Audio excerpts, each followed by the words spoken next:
and welcome back to Weird on the Rocks. This is a podcast that explores the weird, unusual, strange, and unexplained, all while getting our drink on. I'm your host, Katie. Before I get going at all today, I just want to say real quick that I know that the world feels really heavy right now. There's a lot going on, and there are a lot bigger things going on than an episode of a podcast that's for sheer entertainment. And I know that. And I'm not going to get political in here, but I just want you all to know that my heart is with all of you, no matter what you're going through, and that I stand with the Black community and all my listeners who are people of color. And I hope that everyone is staying safe right now. I hope that if you're listening, you can just kind of get your mind off of things for an hour or so and allow yourself to kind of disconnect from reality. And I also hope that if you are someone who is using podcasts or movies or books or video games or whatever as a distraction right now from the world, that you can acknowledge your own privilege and know that not everybody is able to just disconnect from what's going on right now. So, yeah, thanks for listening. I hope you're all doing okay right now. All right, so today's episode is going to cover the disappearance of a man named Don Lewis. Unless you've been living under a rock, chances are you've watched or at least heard of the Netflix show Tiger King. This series premiered in March, right when most states were issuing their shelter-in-place orders. So that was a great strategic move by Netflix there.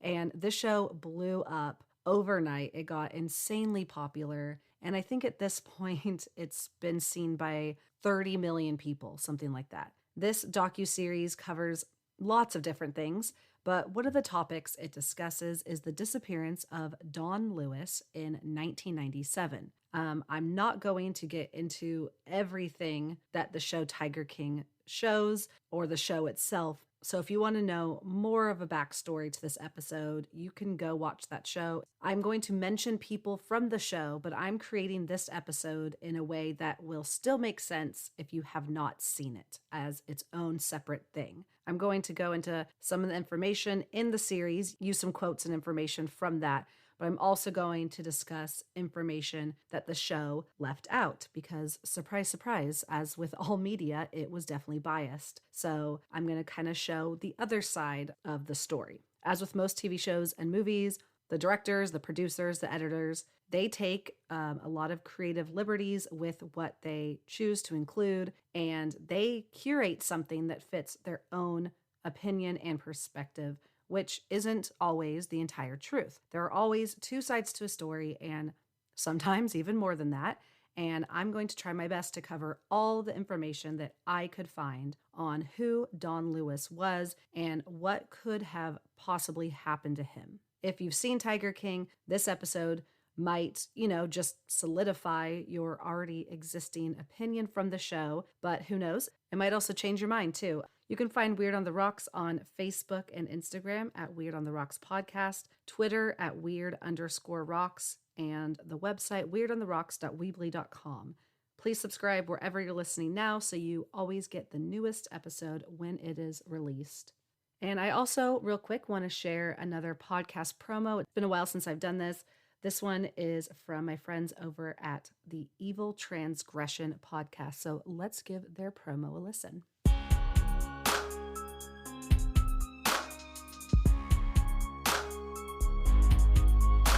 Need a little humor with your murder? Who doesn't, right? Join us, Dustin, Rex, And Josh. on Evil Transgression. Evil Transgression is a true crime comedy podcast that covers lesser-known cases that haven't been talked about a million times over. From the most dangerous inmate, to the worst friends, And even death by firing squad. you can find us on Apple Podcasts. Stitcher, Podbean. And all of your favorite podcasting platforms. All right, before we get into the good stuff, I want to share this week's beverage of choice. Tonight, I'm drinking a watermelon margarita. It's officially June, and it's getting a little bit warmer here in Northern California. And by warmer, I mean like 62. But this cocktail is definitely like the perfect summer drink. It's nice and refreshing. It has tequila, triple sec, simple syrup, lime, and watermelon. And I just blended it all up together in the blender. This watermelon was kind of going bad. So if you have any fruit that's, on its way out, just add some tequila and there you go. Now you're being resourceful and healthy. All right, well, let's get into it. Cheers and let's get weird.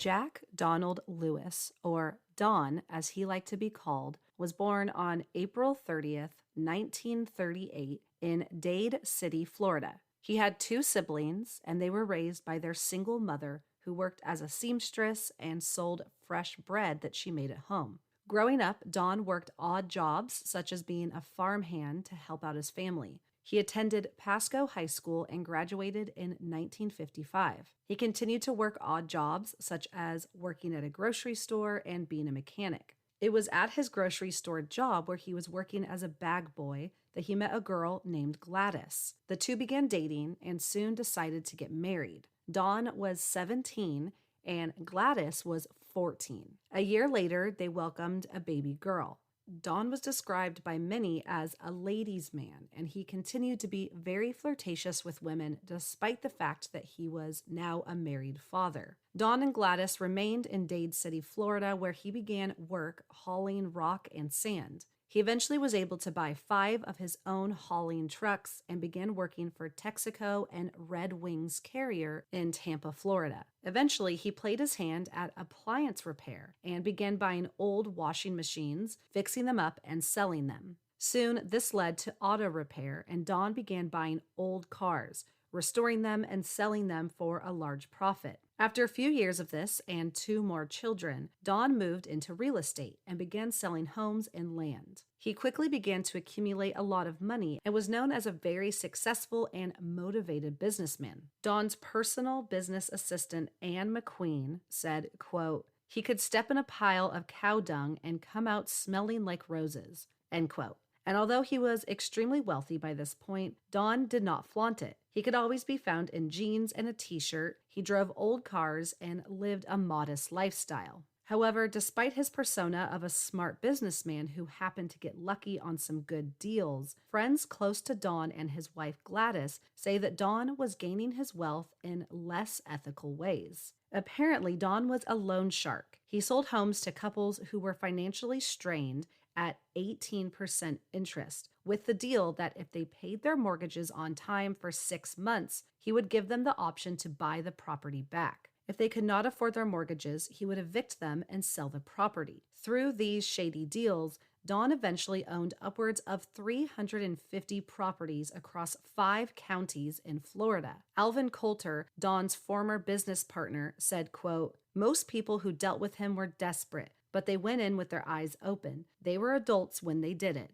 end quote. Don and Gladys remained married, but Don was not secretive about the fact that he went outside their marriage. In a 1997 interview with the Tampa Bay Times, Gladys said, quote, "Don dated women younger than our daughters. I couldn't compete with that," end quote. She also said that she would pack extra food in Don's lunches for his girlfriends, and that they would send back napkins with lipstick stains on them. In January of 1981, Don was out driving one night when he saw a young woman walking along the street. He pulled over and offered her a ride, to which she declined. Don drove away, then returned with a revolver. He told her that she could point it right at his head the whole time if she would just get in the truck. She agreed and got in. Her name was Carole Murdoch. She had gotten into a fight with her husband, Michael, and left the house because he was getting violent, something that happened often. Carole held the gun to Don's head, and they drove around and talked for hours.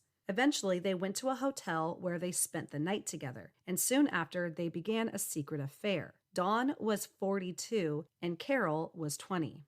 Carole, whose maiden name was Stair Jones, was born on the Lackland Air Force Base in Texas in 1961. She grew up in a strict Christian home where she says money was always scarce. At a young age, Carole became interested in animals, especially cats. She had a dream of becoming a veterinarian until she learned that vets have to euthanize animals. At the young age of 14, Carole said that she was raped by 3 men who lived across the street from her. She told her conservative parents, who did not take her story seriously and believed that women were to blame for sexual assaults. Soon after, Carole dropped out of high school and left home, spending the next few years hitchhiking around. She eventually bought a truck which she lived in for a period. At the age of 17, Carole found a job at a department store. It did not pay enough to get by, so she started rescuing and breeding bobcats on the side, as well as purchasing llamas to hire out for lawn trimming services. At this department store job,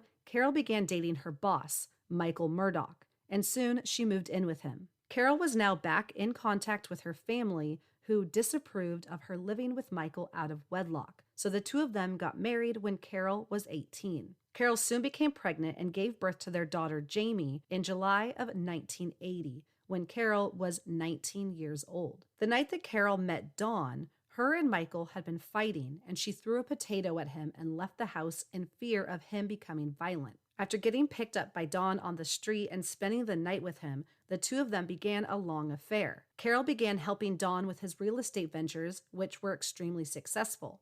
Don and Carole also began dabbling in the business of buying and breeding big cats. Carole loved big cats such as tigers and lions, and Don saw that they could be a profitable business. In 1991, after a 10-year affair, Carole and Don divorced their spouses and married each other. Don and Carole continued their interest in big cats and animal rescue, and in 1992, they bought their first bobcat that was going to be killed for its fur. They quickly began amassing more animals, and in 1993, they bought 56 big cats, including bobcats and lynx, and continued buying 20 to 30 animals every year after. Carole, who was once an advocate against breeding of exotic animals, was now making a living doing the very same thing, all under the guise of saving and rescuing the animals. In 1995, Don and Carole purchased their first tiger and opened their own business called Wildlife on Easy Street. This was considered a nonprofit organization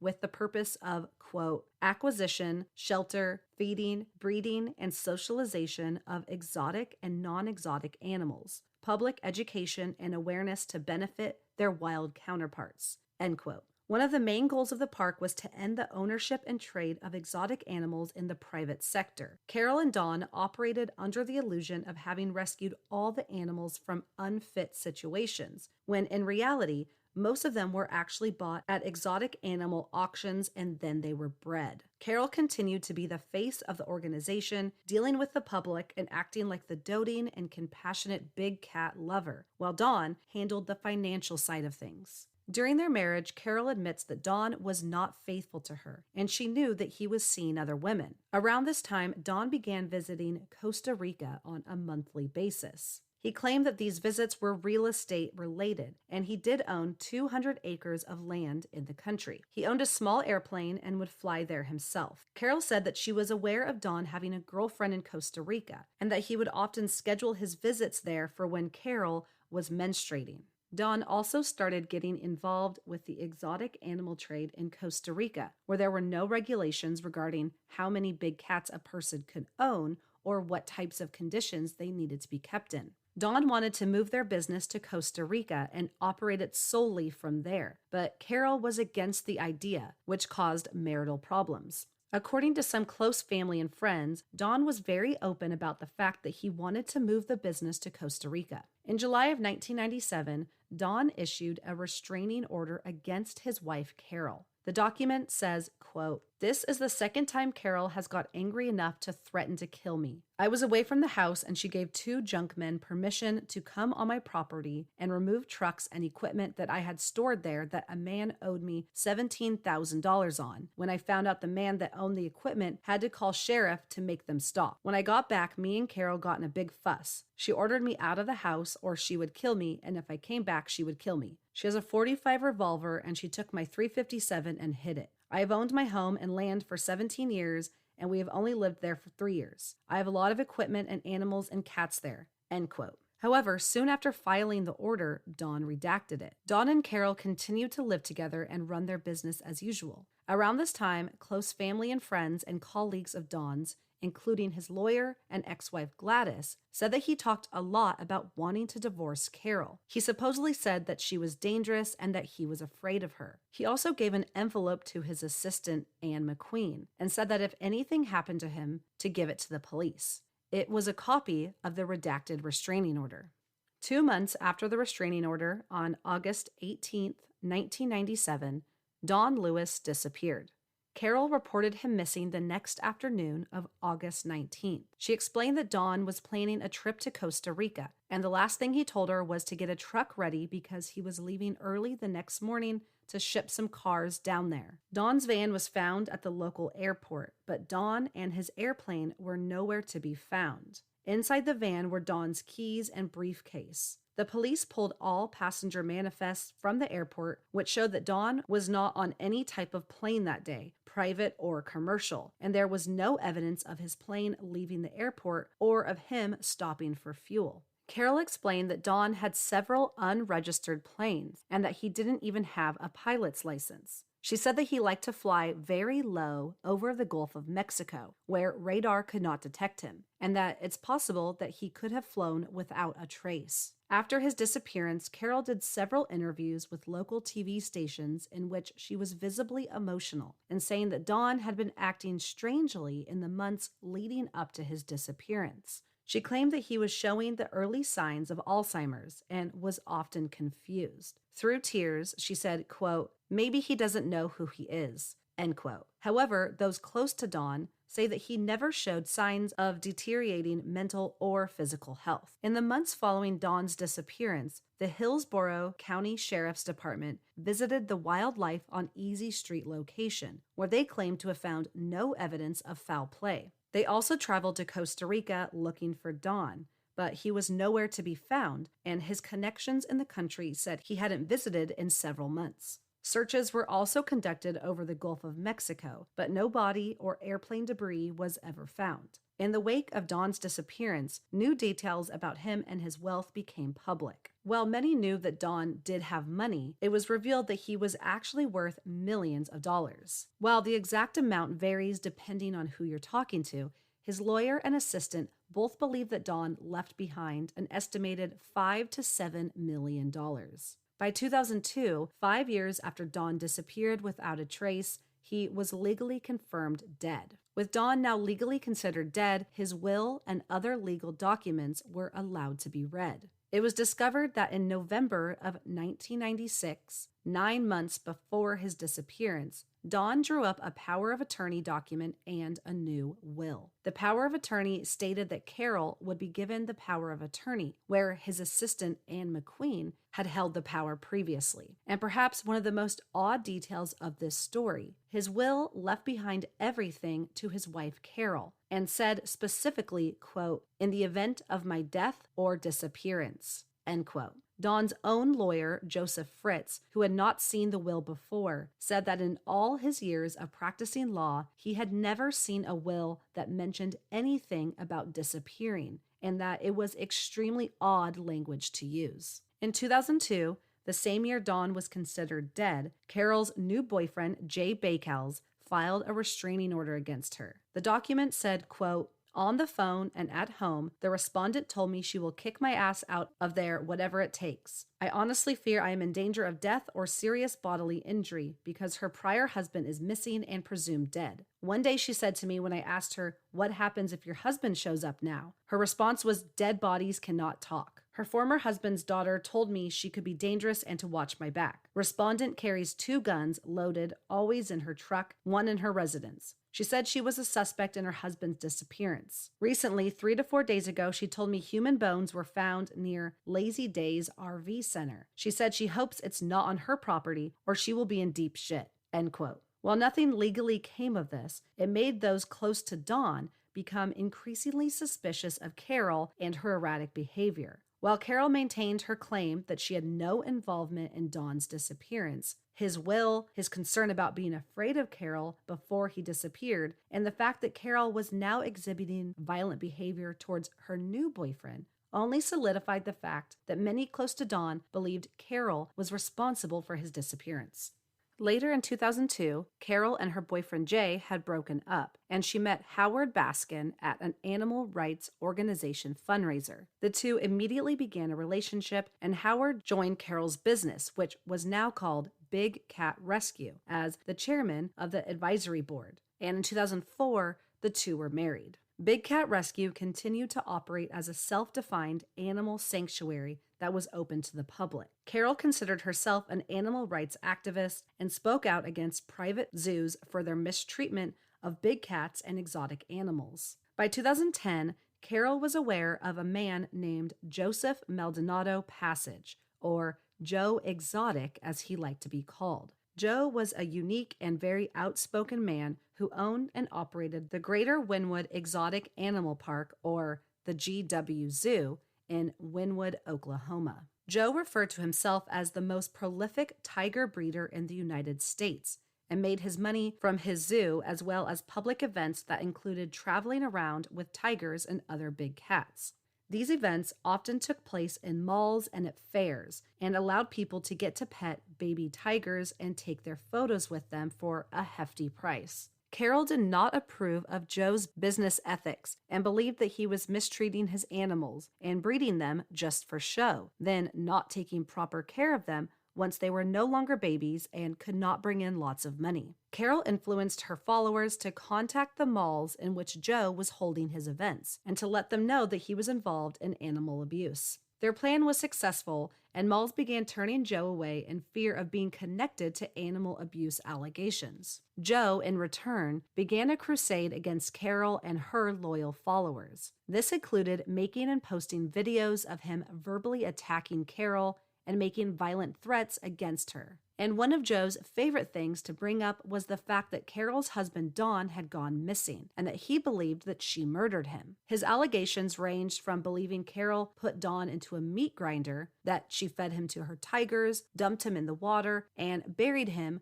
under her septic system. Eventually, the videos escalated to a point where Joe was threatening to kill Carole, including a video where he dressed up a blow-up doll like her and shot it in the head. Joe, who sang country music, also created a music video to his song, Here Kitty Kitty, in which he hired a Carole lookalike to pretend she was feeding Don's body to her tigers. Joe's public war against Carole began to stir up the old rumors that Carole was in fact responsible for Don's disappearance and that she had actually murdered him. Joe and his followers also contacted the Hillsborough Sheriff's Department, which pressed them to re-examine the case. In 2010, law enforcement took DNA samples from Don's grown daughters and granddaughter in case remains were ever found, and they would have DNA to compare them to. And they also asked Carole to take a polygraph test, which she declined. Carole issued several statements saying that the notion of her being involved in Don's disappearance was ridiculous.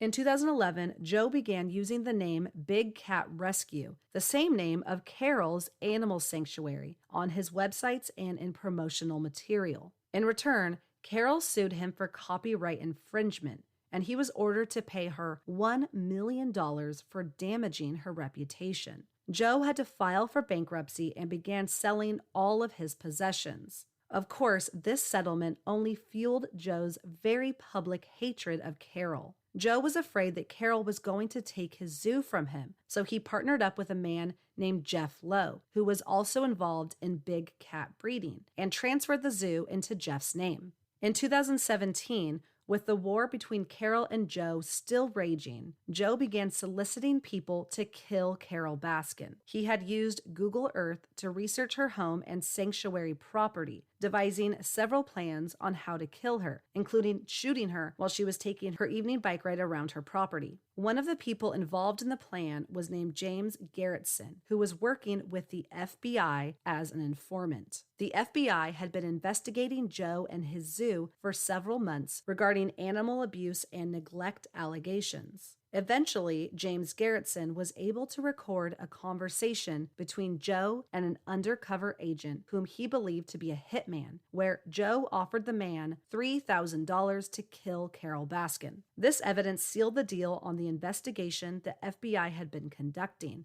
and they now had enough to charge Joe with multiple convictions. All in all, Joe was charged with 2 counts of hiring someone to murder Carole Baskin, 8 counts of violating the Lacey Act for falsifying wildlife records, and 9 counts of violating the Endangered Species Act for killing multiple tigers and moving exotic animals across state lines. He was sentenced to 22 years in prison and currently is at a prison medical center in Fort Worth, Texas, in self-isolation due to the coronavirus.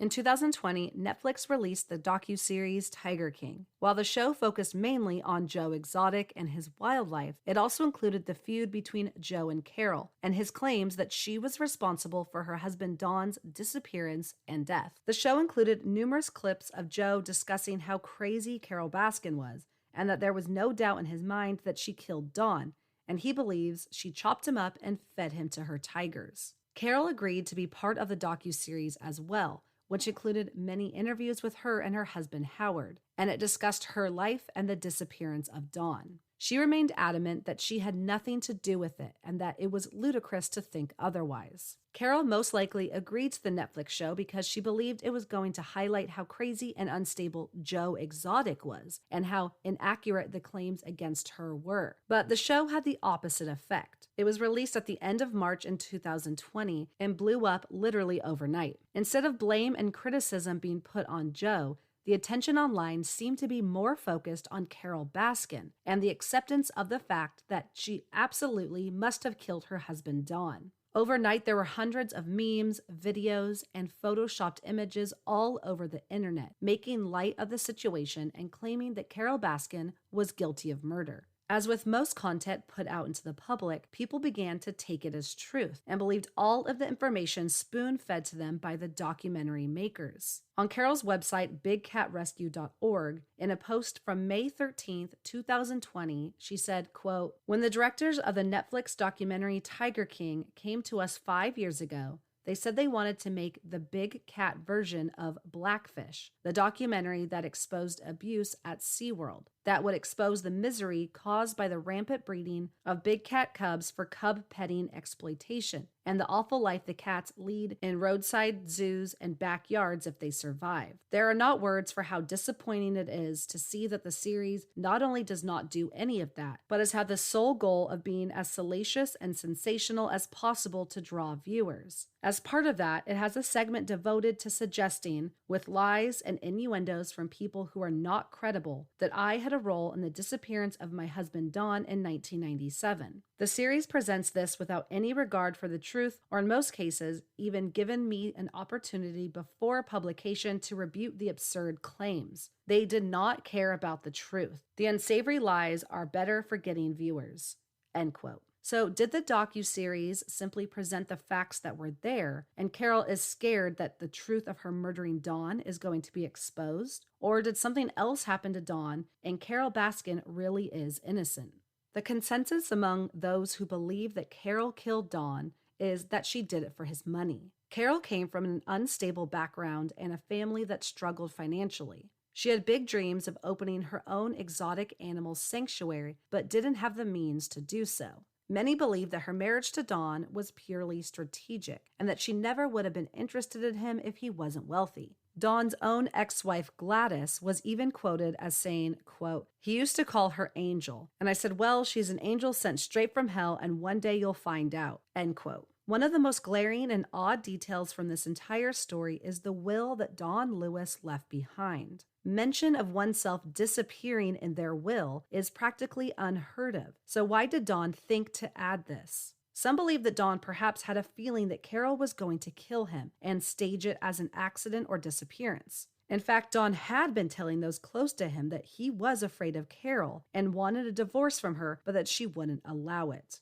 And Don wasn't the only man to have these concerns about Carole, as we know that in 2002, her boyfriend also drew up a restraining order against him, claiming that she was threatening his life. Maybe Don knew what Carole was capable of and wanted to cover every possible situation in his will. But this leaves the question, then why leave all of his assets to her? If he really was that afraid of her and suspicious of her motives, wouldn't he have left his wealth to his children and grandchildren instead? Or maybe the will wasn't real at all. On May 18th, 2020, handwriting expert Thomas Vastrick spoke to Mississippi's Clarion Ledger publication about the signatures found on both the will and power of attorney. The story was quickly picked up by the New York Times. In their interview, Vastrick claims that the two signatures found on these documents appear to have been traced from Dawn and Carole's marriage certificate. Although people's signatures are usually fairly consistent from one document to another, there are always minuscule variations, such as spacing. Vastrick claims that the three signatures are identical matches and says, quote, "They're all virtually identical. They're all from a model signature," end quote,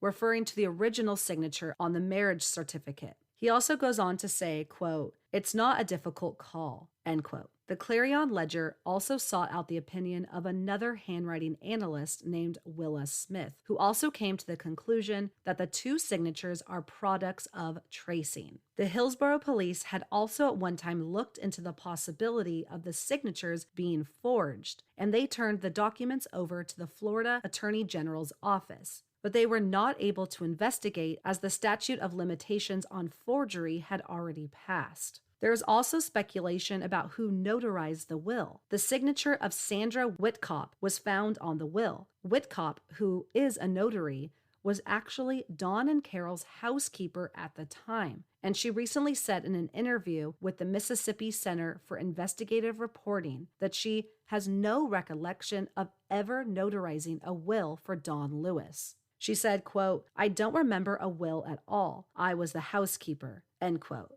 And according to Florida law, notaries do not have to keep records of their acts if they were not done electronically. So there is no evidence of whether or not Whitkop actually did notarize the will, or if her signature could also have possibly been traced from another document. However, on Carole's website, bigcatrescue.org, she gives her own explanation of why the will included the mention of disappearance. She says, quote, "Dawn had told me about people going to Costa Rica and disappearing. Our Costa Rican attorney, Roger Peterson, said the Helicopter Brothers were the local version of the mafia, and Dawn was loaning them money. That is why I included disappearance as an event that would activate the power of attorney. I am sure attorney Joe Fritz is correct that this is unusual. It made sense in this situation given what I was told by Dawn and by Peterson about Costa Rica and Dawn's dealings there at the time," end quote. In my research, I could not find any information on what exactly the Helicopter Brothers is or what it's referring to. There are also some who believe that Carole did not necessarily kill Dawn for his money, but that she wanted out of a volatile and unhappy marriage. Dawn was very open about the fact that he had extramarital affairs and had a girlfriend in Costa Rica that he saw regularly. Perhaps Carole was finally fed up with having a lying and cheating husband. Journals of Carole's were confiscated as evidence following his disappearance, and they paint a picture of an unhappy woman trapped in her marriage. In one excerpt, she says, quote, "There's no use to leave him. I wish there was some way out for me," end quote. She also mentions that Dawn thought she was stealing from him on several occasions and that he had a bad temper. In one entry, she talks about Dawn accusing her of stealing money, all while she was doing all of his administrative and yard work, saying, quote, "I didn't lash back, but again resigned myself to wait out his evil temper. I listened while he told me that all of the money is his and everything we have he earned by himself and brought into this marriage by himself. He said there's nothing I do for him that he couldn't pay any flunky $350 to $400 a week for. He said that he doesn't trust me and doesn't want to live with me anymore and that he will furnish me with a place to move out and give me $500 a week to live on. How generous," end quote. So if Carole really did kill Dawn for either his money, to get out of a bad marriage, or both, how would she have done it? The Tiger King docuseries presents several possible ways in which Carole could have killed Dawn. One is that Carole murdered him and put his body through a meat grinder. This thought brings up images of large commercial-grade meat grinders used for large animals, when in reality, the meat grinder used at Dawn and Carol's animal park was a very small handheld grinder that was used to grind up meat to feed to the animals. And Hillsborough Sheriff Chad Cronister, who is working on this case, says that the meat grinder wasn't even on the property when Dawn went missing. Some also believe that Dawn was murdered and buried under the septic system on the property. Again, Sheriff Cronister says that the septic system was not installed on the property until several years after Dawn Lewis went missing, so it's not even possible for his remains to be buried underneath it. There are also many who believe that Carole killed Dawn and fed his remains to her tigers. In the show Tiger King, Joe is seen standing in an exhibit with a tiger who is smelling him and getting extremely close. He starts to hit the tiger with his cane, yelling profanities at it, and threatens to shoot it in the head until he is able to get out of the exhibit safely. He then goes on to insist that someone purposely put something on his boots so that the tiger would be attracted to them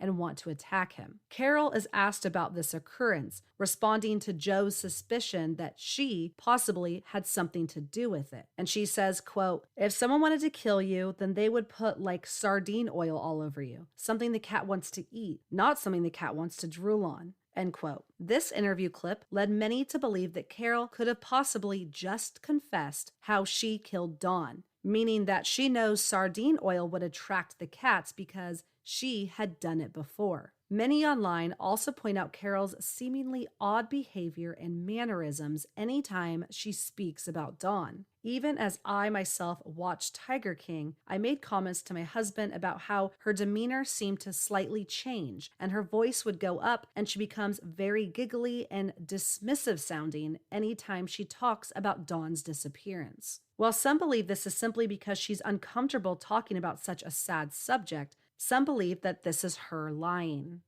The Netflix show also provided another odd detail about Dawn's disappearance and Carole's possible involvement, and that is that Carole's brother was a Hillsborough police officer. In fact, the night before Dawn disappeared, Carole went out to the store at 3 a.m. to buy milk for the tiger cubs. While she was out, her car broke down, and she called her brother, who was on duty, to come and help her. After a conversation was had, another on-duty officer ended up giving Carole a ride home. Many point out that her contacting her brother the night before her husband went missing is extremely suspicious, and that he possibly could have been helping her out in some way. Perhaps she had already killed Dawn and needed help disposing of the body, and her police officer brother knew exactly what to do without her getting caught. However, Sheriff Chad Cronister said in an interview with Nancy Grace that her brother's whereabouts were known at every point during that night, and quote, "Baskin's brother had asked for one of his other friends, another deputy, to please take her home. Another deputy sheriff did pick her up from the Albertsons and give her a ride back to the animal sanctuary. Any type of theory of cover-up is dispelled when you can track back and see his actions that night were accounted for."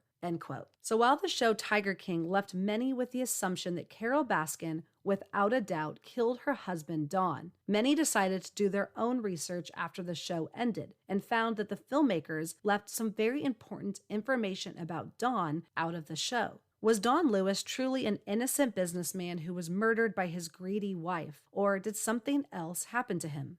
Dawn Lewis was with no doubt a very successful man who disappeared and left millions of dollars behind. His own family members talk about how smart of a businessman he was, and his own daughter says basically everything he touched would turn to gold. However, the show and those close to Dawn remain extremely vague about how he got all this money. As I mentioned before, Dawn worked his way up from machine and auto repair to real estate. According to many sources, Dawn was a loan shark, selling low-income families homes at outrageous interest rates, then selling the homes once they defaulted on their payments. He took advantage of those in bad financial situations and used it to benefit himself. However, many believe that this wasn't the only illegal business that Dawn was involved in, and that he was actually a drug smuggler as well. Dawn visited Costa Rica at least once a month. He had many connections there and owned a lot of property, but it's never been revealed exactly what he was doing there. There are also the facts that Don had 2 passports, flew a small private plane, didn't have a valid pilot's license, and often flew low enough that radar could not pick him up.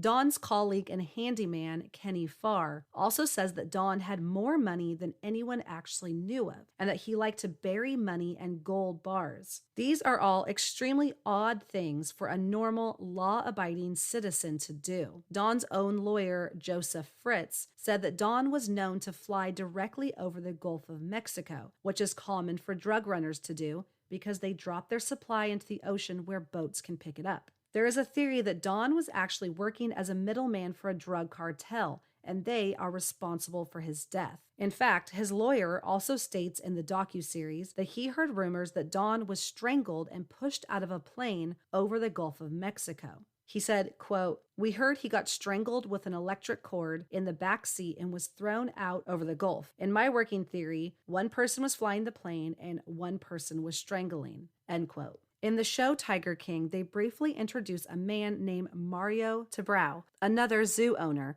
big cat enthusiast, and former drug kingpin. Tabrao was arrested on racketeering and narcotics charges in 1987. He was known as a kingpin of a $75 million drug operation, which mostly produced cocaine out of Florida, and supposedly was an extremely violent man, and at one time allegedly tried to murder an informant with a machete. He was sentenced to 100 years in prison, but was released in 2000 after serving only 12 years because he acted as an informant himself and tipped the federal authorities off to other drug traffickers and criminals. After being released from prison, he opened his own zoo called the Zoological Wildlife Foundation in Miami. Don and Carole's Big Cat Rescue, which was still known as Wildlife on Easy Street at the time, was huge. It was located near an airfield and was registered as a non-profit, all components that could make it very viable for drug trafficking. Florida, which is where the park was located, was also the country's largest drug trafficking state, with most cocaine coming in through Miami. Cocaine use and distribution during this time was rampant, and it was practically everywhere. It is believed that Mario Tabrao used his Big Cat business to smuggle drugs into the country. So perhaps Don Lewis was doing the exact same thing, either in partnership with Tabrao or on his own. Some speculate that Don worked for Tabrao and something went wrong, causing him to be killed. Perhaps he wanted to start his own operation, was skimming money off the top, or took some of the supply for himself. Or perhaps Don saw the success that Tabrao and his cartel were having and decided to dip his toe in the drug trafficking business. But Tabrao, who had monopolized on the business, decided to do away with his competition. Some believe that Don's death was purposely made to look like a disappearance, and some even go as far as to believe that they purposely framed Carole. Some also point to the fact that the criminal investigation behind Don's disappearance wasn't particularly in-depth at the time, which leads many to believe that the Hillsborough police were aware of the drug trafficking scheme and perhaps were involved, so they turned a blind eye to what had happened to Don. However, there's also a theory that Carole and the cartel were working together, and Don's disappearance was a joint effort. Perhaps Carole wanted out of her toxic and unfaithful marriage, and she told the cartel the details of when and where Don would be flying to Costa Rica next, and they took the opportunity to kill him. If they had been in communication with one another, this could also explain the will possibly being forged. The new will was created less than a year before Don went missing, so perhaps Carole knew of what was coming and changed the will without Don's consent, making her the sole beneficiary in the case of a disappearance. With this plan, both Carole and the cartel would get what they want, but Carole wouldn't have to do the actual killing. There is also the information that Carole provided on her blog, which mentions a group called the Helicopter Brothers. She says that they were the Costa Rican version of the mafia and that Don was loaning them money.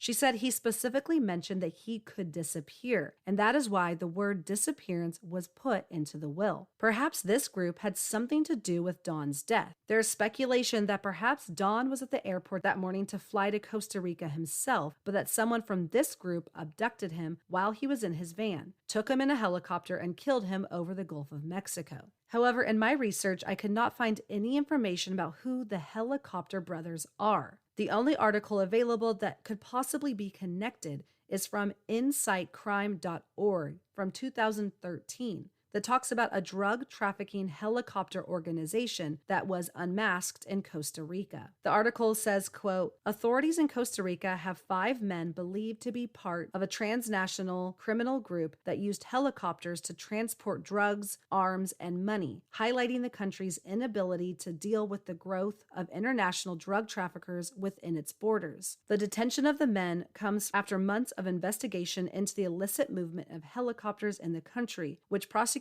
say is being managed and paid for by a Mexican cartel and assisted by members of the Honduran military. The operation over the weekend saw the arrest of 3 middle-aged brothers, a young accomplice, and a government official who allegedly alerted the group to police operations. End quote. There is also a theory that Don Lewis faked his own death and is still alive and well to this day. Most believe that Don went to live in Costa Rica, probably with his girlfriend that he had there. Don had been telling Carole for quite some time that he wanted to move the business down there where he owned property and the laws surrounding big cats were much more relaxed. Maybe he finally decided to make good on his word. The Hillsborough police visited Costa Rica following his disappearance and claimed that nobody had seen him in months. But some online say that this isn't true and that Don has been spotted over the years. In fact, Don's friend and colleague, Kenny Farr, said that before Don disappeared, he said something to him that struck him as odd. Instead of telling Kenny that he wanted to divorce Carole and was afraid of her as he had been telling others, he said to Kenny, quote, if I can pull this off, it'll be the slickest thing I've ever done,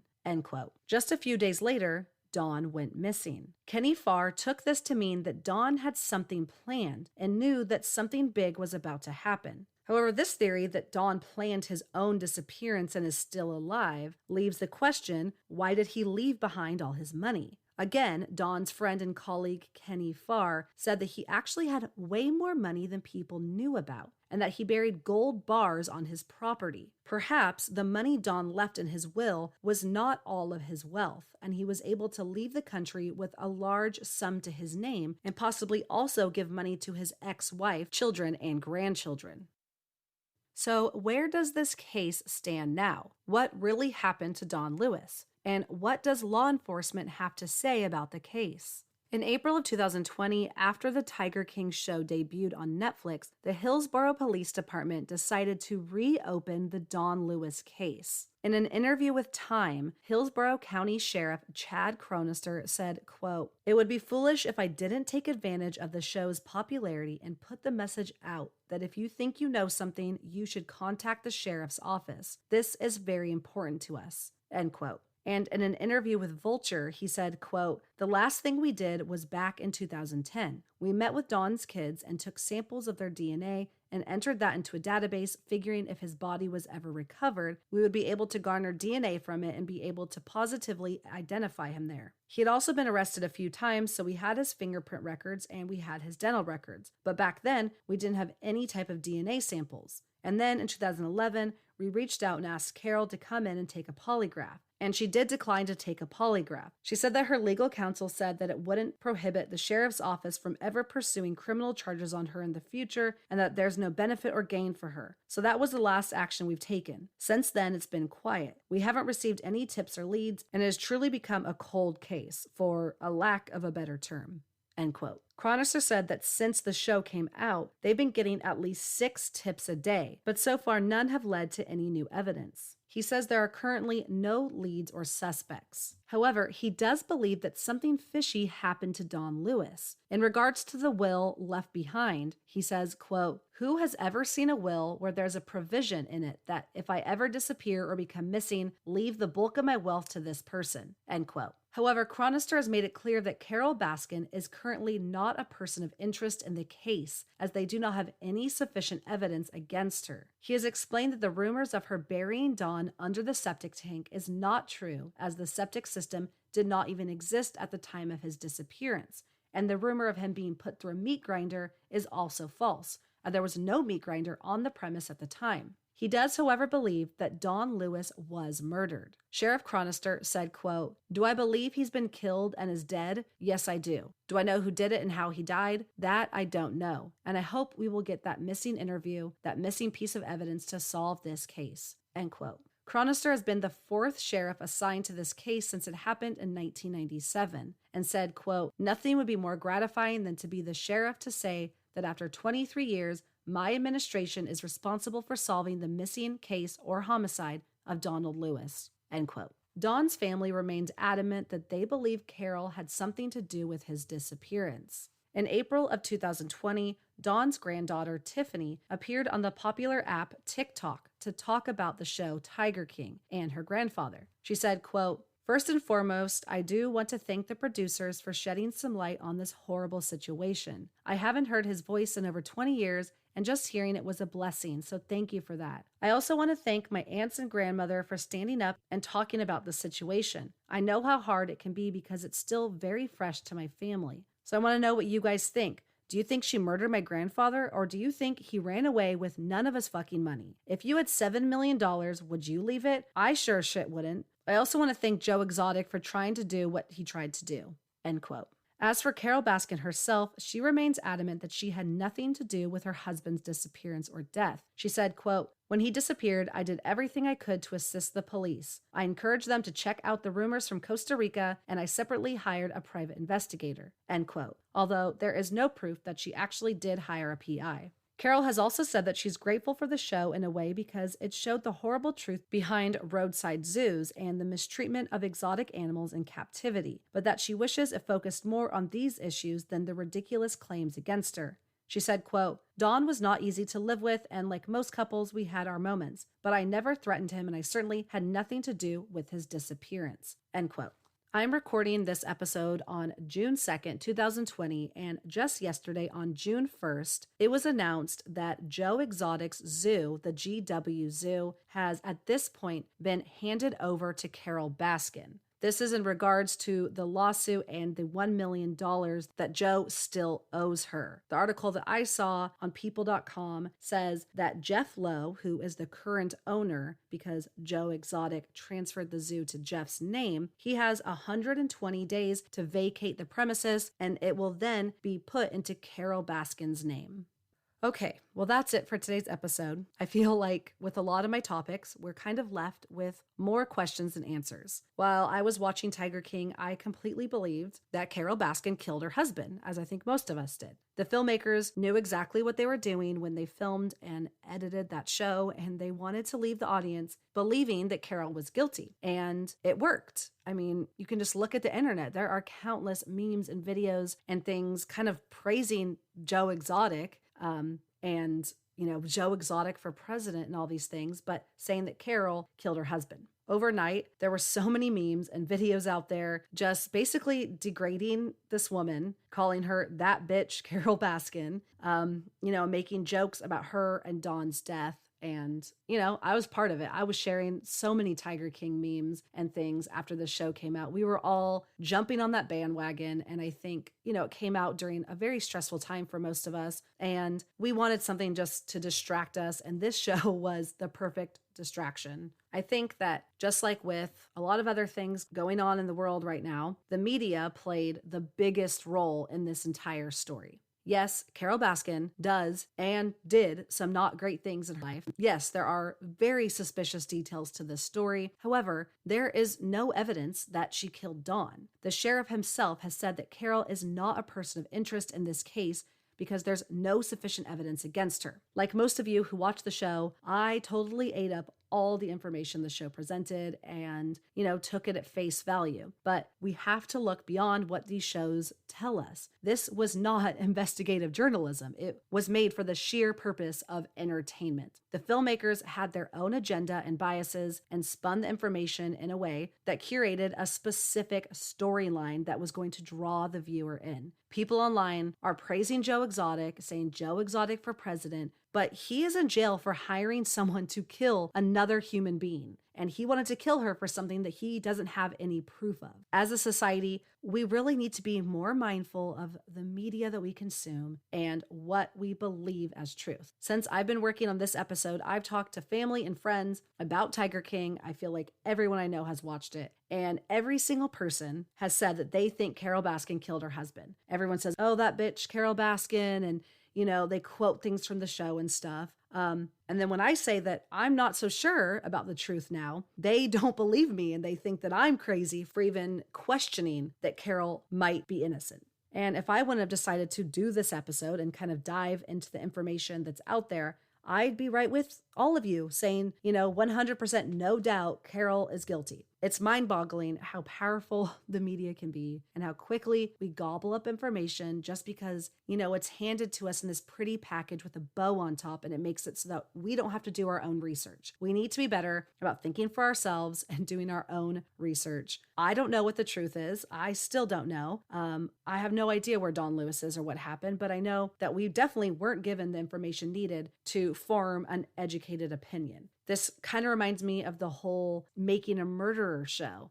Everyone after that show was up in arms that Stephen Avery is innocent, but there is so much that show did not show. It is coming from a biased standpoint, as all media basically is. Carole Baskin's life has been completely changed from all of this, while there's still no concrete evidence that she killed her husband. And who knows, she could be guilty, but we can't, burn people at the stake when they have not been tried and they have not been convicted of something. And I'm really sorry, I'm getting so fired up talking about this. But it's frustrating to see the hold that our media has over all of us. And it's frustrating to know that I'm part of it too. We all are part of it. Obviously, Tiger King isn't the most serious thing in the world, and we obviously have much bigger issues at hand right now. But I think all of us who watched that show and blindly followed the filmmaker's vision need to be better about thinking for ourselves in all aspects of our media consumption. And my episode is just a drop in the bucket for all the information that's out there about Don Lewis's disappearance and Joe Exotic and Carole Baskin. As always, I want you guys to continue to do your own research and think for yourselves. Read some articles, watch some videos. If you want to learn more about this case and get into stuff that I didn't even have time to mention, I would start with the podcast called Over My Dead Body, which is produced by Wondery. They do some great podcasts, and the whole show is focused only on this story and Joe Exotic himself, and it goes into way more depth than I could get into. So check out that podcast, Over My Dead Body, if you want to learn more. Okay, so now that my rant is over, with all the information presented today, what do you guys think really happened to Don Lewis? As I mentioned before, I am still not 100% sure, and even after doing all this research, but I'm leaning towards thinking actually that Carole did not murder Don. I do, however, believe that she knows way more than she's letting on and is admitting. I think Dawn was involved in a lot of shady business dealings, a lot of illegal things, and I think that those shady business dealings is what got him killed. I think Carole was well aware of how he made his money, and, she went along with it blindly because it funded her lifestyle and it funded her wildlife sanctuary that she always dreamed of having. His money, allowed her to live out her dream. So, of course, she's going to keep her mouth shut. I think that if she came forward with everything she knew, that she could probably be implicated, and she's trying to protect herself, so she's not being honest and she's withholding information. I don't think she's completely innocent by any means, but I really don't think that she's guilty of murder. But I want to know what you guys think, as always. If you watched Tiger King, did my episode change your mind, or did it just solidify the opinion you already have? If you haven't watched Tiger King and this is all new to you, I really want to know what you guys think happened, since you haven't been tainted by that show and you're coming into this, with a clean slate. Since this has been such a big deal in the media and pop culture, I'm really interested to hear all of your guys' feedback. You can find Weird on the Rocks on Facebook and Instagram at Weird on the Rocks Podcast, Twitter at Weird_Rocks, and the website weirdontheRocks.weebly.com. Let me know what you guys think. As always, I appreciate all of you who take the time out of your busy lives to listen to me. And I just hope that you're all staying safe and healthy out there and that you're all doing well. And until next time, cheers and stay weird.